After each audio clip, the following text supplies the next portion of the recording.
It's on Saturday. 4 fixtures to look forward to, including Southampton taking on Chelsea, who are unbeaten under Thomas Tuchel. It's the Merseyside derby between Liverpool and Everton at Anfield. A couple of big games at the bottom of the table. Burnley against West Brom, Fulham against Sheffield United. Then on Sunday, another 4 matches to look forward to, including that London derby between West Ham and Tottenham. It's Villa against Leicester. The leaders, Manchester City, travel to the Emirates to face Arsenal. And on Monday night, Brighton host bitter rivals Crystal Palace at the Amex. It's also Manchester United against Newcastle in the final game on Sunday evening. Let's hear from both managers, Ole Gunnar Solskjaer and Steve Bruce.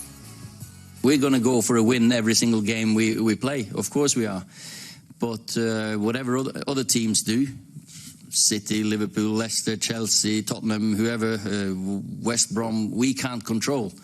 We've just got to control ourselves, and we are in the position we are. We are second. And, of course, your ambition then is to not end any lower than that. So we're going to have to get a good run together if we're going to put pressure on City, and it should start on Sunday, of course. If you're the bottom half of the division, you're always looking over your shoulder, so that won't change. It's how you approach the games coming up. You know, we've had a couple of victories in the last few weeks, so we knew Chelsea away, Man U away is going to be very, very difficult. But let's see what we can do. We know how difficult it's going to be. And they were absolutely magnificent last night in Turin against a very good Sociedad team. You know, they've absolutely ripped them to bits. So we know what they've got as a threat in the top end of the pitch. So we're going to have to defend well, that's for sure.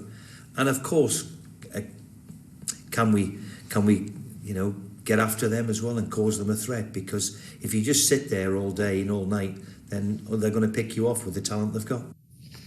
Manchester United, Sam, I think January the 12th, top of the league. How far do you think Ollie is from having a title-winning team? And don't say 5 miles.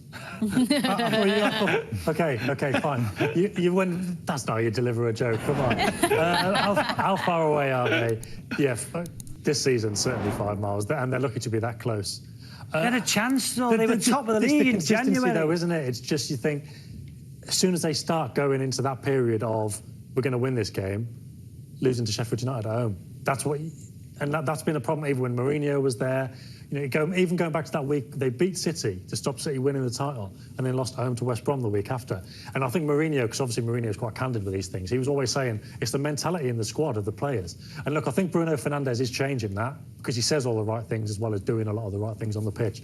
But I think they, I don't know, probably needed a few more players like him in the dressing room, big characters, I guess, because the performances are all right when they're on song, but it's just that consistency. What do you put that lack of consistency down to at Man United then?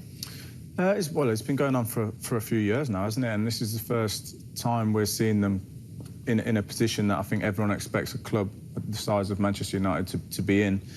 I think it's a little bit, I'm not too sure, to be honest, maybe personnel the last few years, maybe it didn't look right. As you say, I think Bruno Fernandes is playing a massive role in there. That's what it seems from the outside anyway. Uniting the squad and obviously Ole Gunnar Solskjaer is doing a really good job. I think it's good for the league. I think it's good for the Premier League that Manchester United are in the position that they're in. It's a bit unfortunate that it's unfortunate for them that City are doing so well with so much consistency and momentum. But I think it's definitely good for them. Ash, how do they get that fear factor back? When I was in the Premier League, the team, you knew you were going to Old Trafford, you were going to get beat, they'd be relentless.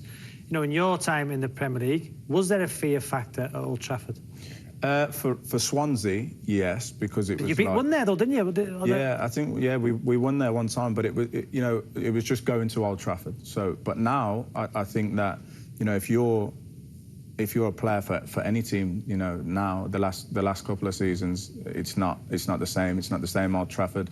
I just think that they need to beat games like this, Newcastle. They need to beat them convincingly. They don't need to scrape a 1-0 or a 2-1. If they're going to be their Manchester United, what would City do? They would win convincingly. So if Manchester United are aiming, for the number one spot, they need to you know, be able to play against teams, you know, no disrespect, but to teams that are down at the bottom of the league and really, you know, perform well over the 90 minutes and win convincingly. That's the key, isn't it? It's not just about the 3 points. It's being convincing with those wins and putting in performances that are actually going to bring that fear factor back. Yeah, and that's the only way you can do it. Like, there is no secret. You just have to keep winning games. You have to get to the stage where teams they're looking at the analysis and thinking, yeah, they're going to kill us here. Yeah. But there's too many teams and there's too many games over recent seasons where teams have gone to United and they've, you know, competent teams like Southampton have had a really good record there because they can press them and they know the areas to exploit. Got a bit 9-0 in the... Yeah, not a great example at the moment, granted. But if you look at the results, teams like... But that's what I mean. But competent teams like that, if they've got their act together and they know what they're doing and they go with a plan, they think, if we play like this, we can actually beat United today. Whereas, you know, like you were saying, in your day, it was more... It doesn't so much matter what we're going to do because they're going to hammer us anyway. Yeah. They just need to start winning those games. Convincingly or not, it's just keep winning them so teams actually lose that belief. That's the only way. There's nothing... It doesn't matter how many big players you sign. You need it to mould it all together, which is what City have done and Liverpool until recently. Looking at this, the defensive unit, I think like Luke Shaw's having a great season. Talking about centre-half pairings again. Lindelof, Maguire, Bailly. Looking at... listen, Harry Maguire's a fantastic player, but when you've got... Have you ever played alongside somebody with a lack of pace? And what does that do for you as a partner? Yeah, so, like, I played for 8 years with Gary Monk, and we had a really good partnership, a successful one. We, you know, promotions and won the cup. He wasn't quick, you know, by any means at all. Because you were quick. I was quick back then, yeah. So I was the quick one. But, yeah, I think that it changes the way the whole team plays a little bit. You're probably not going to hold a high line, which means your midfield can't get a little bit higher up the pitch. So, you know, a lack of pace anywhere in the team changes the style. I'm not saying it hampers it. It might just change it a little bit. It's another team where I feel like all of the teams that we're talking about, you know, centre-half, we're not sure what's the two. You look at years past, you'd know the two centre-halves, definitely, world-class centre-halves at these big teams. They're going to play every week, but as now it's, you know, trying to find the right pairing all the time. Yeah. What about Newcastle, though? They've really been dragged back into this relegation fight, haven't they? With Fulham picking up results lately. It's very close down there. Yeah, Brighton picking up results, absolutely. Newcastle have been dragged back into it. Will they be feeling the nerves? I don't know. I think Ashley's probably better to answer this question in terms of what it feels like in the dressing room. But from the outside, the thing is with Fulham, it's easy to think, because until recently they hadn't won since November, but they did keep sticking in there with draws. Yeah. And it's got to the stage now where those draws might be adding up. And Newcastle, Wilson's out Injuries, again now. Wilson. That's going to be such a killer. Huge. I mean, you feel like, what new can you say about Newcastle? Like, Steve Bruce, it's difficult because he's talking about Man United, but then he's talking about how difficult they're going to be to play against, which is true. But at the same time, this is what Newcastle fans are concerned about, isn't it? They want some more ambition. But there isn't really any around the team at the moment because...